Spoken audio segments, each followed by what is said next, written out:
Yeah, welcome back everybody to Bear's Rod Shop. This is September the 21st here in wonderful Texas.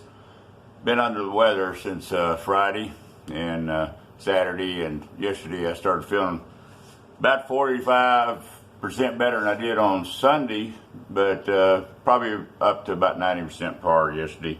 Got a dear friend, neighbor behind me, elderly gentleman, I'd say Clifton, somewhere in his 80s.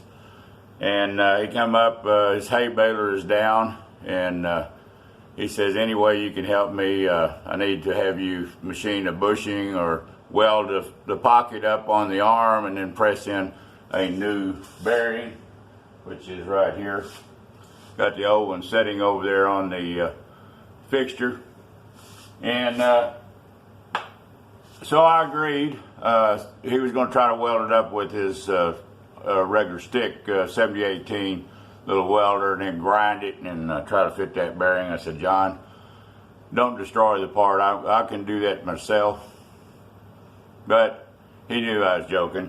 I've always had a little bit of problem because I've never had a big lathe until February.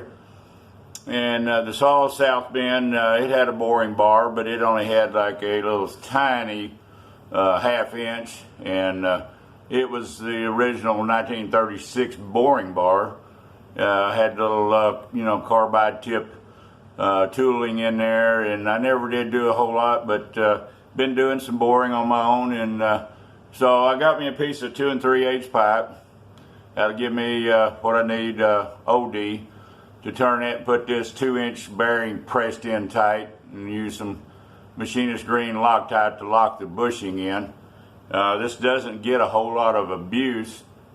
It's part of the steering part of the hay baler.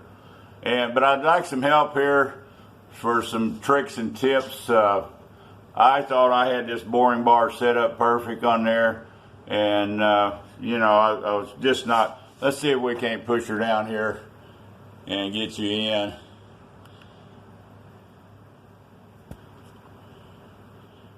There's the finish I was getting, and I still got about 2/1000 to cut right in here, and using the gauge here. But I'm too close now, or I'm going to be starting all over again. But I've got this set 2/1000 under, so I won't go over. But right now, the new bearing, it's going to need a right at 2. So I'm going to get in there and set up and cut probably 0.5 at a time.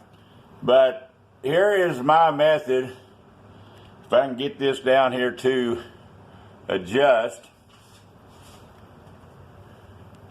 All right.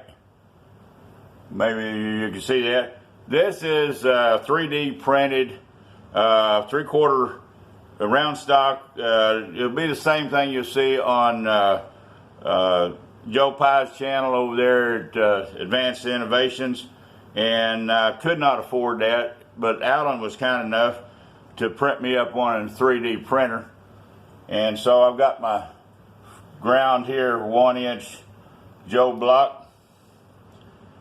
And nope, I don't have a fancy short stair level, but you can see right here with this line level, and it has really done well, that we're now setting true to center. It looks a little bit off on the camera, but I'm looking straight down on her, and she's on there. So we'll take this off. I did not over tighten the 3D printed in this keyless chuck because I didn't want to crush her. I've already set this up off of camera, and yesterday I said, man, I was eyeballing this in, coming off here, taking the spindle, getting this flat, striking off here, and lo and behold, this morning I come out here and I said, I'm going to check this again, and I was running almost 3/16 high. That's way too high. Now I'm down, I am just barely above center, and then I was rolled, I was tipped over, so it was cutting on the reliefs out here. So fixing to skim coat this again, or trim it, make some sprint passes across there. But I'd like some comments if y'all have ever used one of those. Let's zoom back out. Deals that Joe Pye had on his channel, and you can actually buy them. You go to his store, and so I thought that was a cool way to find centers. And you can do it on the rotary table on the mill and anything. It's just a nice tool to have in the box. And one day I'll get it caught up financially, and I will order me one. And along with Randy over there at Randy and the Richards in the shop's got that real nice knocker. I'm not buying it for really to have in the shop. I like to contribute when I can to my Patreons or my YouTube creators. One day I might even try, getting some things in on a Patreon, but I've got to get a lot better at making videos and a lot better at machining before I can go that far.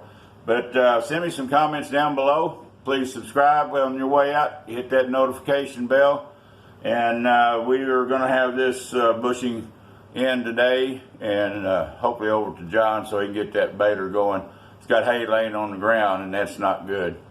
And we don't expect any rain, but I promised him I would knock it out, and then I got sick. But we'll do our best today to get that over to him, and then I'll get back on the old 55 Chevrolet Interior and stay on it. So I may be disappearing out of this machine shop for a while.